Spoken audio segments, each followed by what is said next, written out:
সবাইকে সুপ্রভাত। আর প্রথমে আমার পরম ঈশ্বরের শ্রী রাতুল পাদপদ্মে আমার ভক্তিপূর্ণ বিনম্র সহস্র কোটি কোটি প্রণাম। আর আমার প্রাণের ঠাকুর শ্রী শ্রী বাবামণি শ্রী রাতুল চরণে আমার ভক্তিপূর্ণ বিনম্র কোটি কোটি ভূমিষ্ঠ প্রণাম জানিয়ে আজকে আমার এই ভিডিওটি শুরু করছি।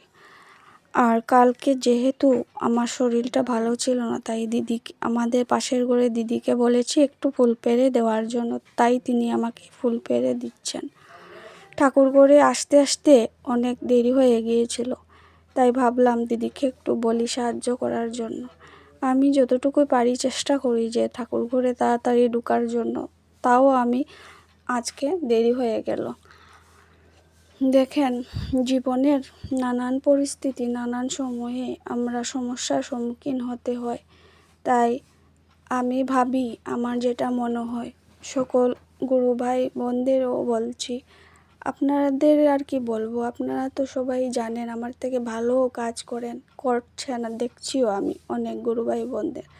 তবুও বলছি, আমার দিক দিয়ে চিন্তা করে বলছি যে ঠাকুরকে সবসময় সঙ্গে নিয়ে চললে খুবই ভালো হয়।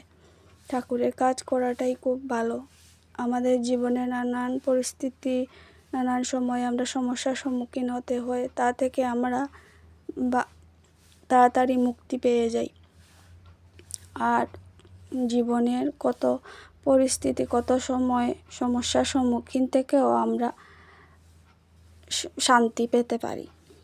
আমি কোনো জায়গায় যাওয়ার আগেও চেষ্টা করি ঠাকুরকে দিয়ে যাওয়ার জন্য। আর উপাসনায়ও আমি তাড়াতাড়ি যদি আশেপাশে হয় তখনই যাই, দূর হলে কোথাও আমি যেতে পারি না। কারণ আমার একটা অসুখ হয়েছিল, পিঠের ব্যথা হয়েছিল, তাই দূর জার্নি করতে পারি না আমি। আশেপাশে হলে আমি যতটুকু পারি চেষ্টা করি যাওয়ার উপাসনাতে। উপাসনায়ও গেলে আমার খুব আনন্দ হয়, খুশি হয় লাগে। আর সেখানে তো সকল গুরু ভাই বোনদের সাথে দেখা হয়, তাদেরকেও আমার খুব ভালো লাগে। আর আমার ভিডিও যারা যারা দেখছেন সকল গুরু ভ্রাতা বোনদেরও আমি পবিত্র জয়গুরু প্রণাম জানাচ্ছি।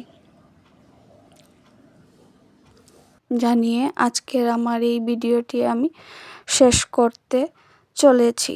আর যদি আপনাদের ভালো লাগে শুনতে, ভালো নাই লাগলো বা, তবুও বলছি আমার পাশে থাকবেন, যাতে আমি আরও সুন্দর সুন্দর ভিডিও আপনাদের কাছে প্রদর্শন করতে পারি। তাই সবাইকে জয়গুরু জানিয়ে আমার ভিডিওটি আমি শেষ করছি। হরি ওম, হরি ওম, হরি ওম, জয় গুরু।